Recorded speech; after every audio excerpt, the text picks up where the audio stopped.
కొంతమంది తప్పుడు ప్రచారాలు చేస్తున్నారు. అమరావతి మునిగిపోయింది, ఇక్కడే రాజధాని కడతాను. బుద్ధి జ్ఞానం ఉండాలి, ఎవడో మరి మాట్లాడు. ఏదైనా ఉంటే సహాయం చేయండి మీ వల్ల అయితే. ఈ భ్రష్టు పట్టిన పార్టీ రాష్ట్రంలో ఒకటి ఉంది, ఒక నేరస్తుల పార్టీ, నేరాల పార్టీ. వాళ్ళ పని ఇదే పని. ప్రజల్ని మభ్య పెట్టడం, మోసం చేయడం, ఫ్రాడ్ న్యూస్ ఇవ్వడం, ఆ ఫ్రాడ్ న్యూస్ దేశం అంతా పంపేయడం, ఏదో జరిగిపోయిందని కథలు చేయడం ఎన్ని ఉన్నాయి. నేను చాలా స్పష్టంగా చెప్తున్నా, వాస్తవాలు రాస్తే నేనేం మాట్లాడను. తప్పుడు వార్తలు రాసేవాళ్ళు మాత్రం కఠినంగానే ఉంటాం. దాన్ని ప్రూవ్ చేయాల్సిన బాధ్యత కూడా వాళ్ళపైన ఉంటుంది. ప్రూవ్ చేయకుండా ఏదంటిది మాట్లాడతామంటే మాత్రం మంచిది కాదు. అది గుర్తుపెట్టుకోవాల్సిన హెచ్చరిస్తున్నా. దానికి ఏం చేయాలో చేస్తాం మేము కూడా. ఈరోజు కొండవీటి ప్రాజెక్ట్ ఏదైతే ఉందో లిఫ్ట్ ఇరిగేషన్ పెట్టాం. ఎప్పుడైనా ఆ కొండవీటి వాగు వల్ల నీళ్లు ఎక్కువ వచ్చి కృష్ణా నదిలో కూడా నీళ్లు ఎక్కువ వచ్చినప్పుడు, రెండు కానీ ప్రవాహాలు అడ్డుపడినప్పుడు నీళ్లు నిలిచిపోతాయనే ఉద్దేశంతో ఆ లిఫ్ట్లు పెట్టాం.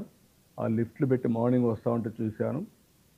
పక్కన నీళ్లు సముద్రం మారిగా ఉంది, కానీ కృష్ణా నదిలో ఈ పక్క మాత్రం ఎక్కడ నీళ్లు లేవు. That is our commitment. అదే ముందు చూపు. వీళ్ళకి ఏమీ లేకుండా నోటుకొచ్చినట్టు వాగడం అలవాటు అయిపోయింది. ఇది కరెక్ట్ పద్ధతి కాదు. కొంతమంది తప్పుడు ప్రచారాలు చేస్తున్నారు. అమరావతి మునిగిపోయింది, ఇక్కడే రాజధాని కడతాను. బుద్ధి జ్ఞానం ఉండాలి, ఎవడో మరి మాట్లాడు. ఏదైనా ఉంటే సహాయం చేయండి మీ వల్ల అయితే. ఈ భ్రష్టు పట్టిన పార్టీ రాష్ట్రంలో ఒకటి ఉంది, ఒక నేరస్తుల పార్టీ, నేరాల పార్టీ. వాళ్ళ పని ఇదే పని. ప్రజల్ని మభ్య పెట్టడం, మోసం చేయడం, ఫ్రాడ్ న్యూస్ ఇవ్వడం, ఆ ఫ్రాడ్ న్యూస్ దేశం అంతా పంపేయడం, ఏదో జరిగిపోయిందని కథలు చేయడం ఎన్ని ఉన్నాయి. నేను చాలా స్పష్టంగా చెప్తున్నా, వాస్తవాలు రాస్తే నేనేం మాట్లాడను. తప్పుడు వార్తలు రాసేవాళ్ళు మాత్రం కఠినంగానే ఉంటాం. దాన్ని ప్రూవ్ చేయాల్సిన బాధ్యత కూడా వాళ్ళపైన ఉంటుంది. ప్రూవ్ చేయకుండా ఏదంటిది మాట్లాడతామంటే మాత్రం మంచిది కాదు. అది గుర్తుపెట్టుకోవాల్సిన హెచ్చరిస్తున్నా. దానికి ఏం చేయాలో చేస్తాం మేము కూడా. ఈరోజు కొండవీటి ప్రాజెక్ట్ ఏదైతే ఉందో లిఫ్ట్ ఇరిగేషన్ పెట్టాం. ఎప్పుడైనా ఆ కొండవీటి వాగు వల్ల నీళ్లు ఎక్కువ వచ్చి కృష్ణా నదిలో కూడా నీళ్లు ఎక్కువ వచ్చినప్పుడు, రెండు కానీ ప్రవాహాలు అడ్డుపడినప్పుడు నీళ్లు నిలిచిపోతాయనే ఉద్దేశంతో ఆ లిఫ్ట్లు పెట్టాం.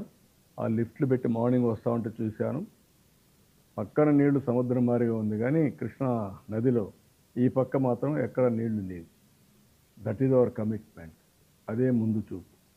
వీళ్ళకి ఏమీ లేకుండా నోటుకొచ్చినట్టు వాగడం అలవాటు అయిపోయింది. ఇది కరెక్ట్ పద్ధతి కాదు.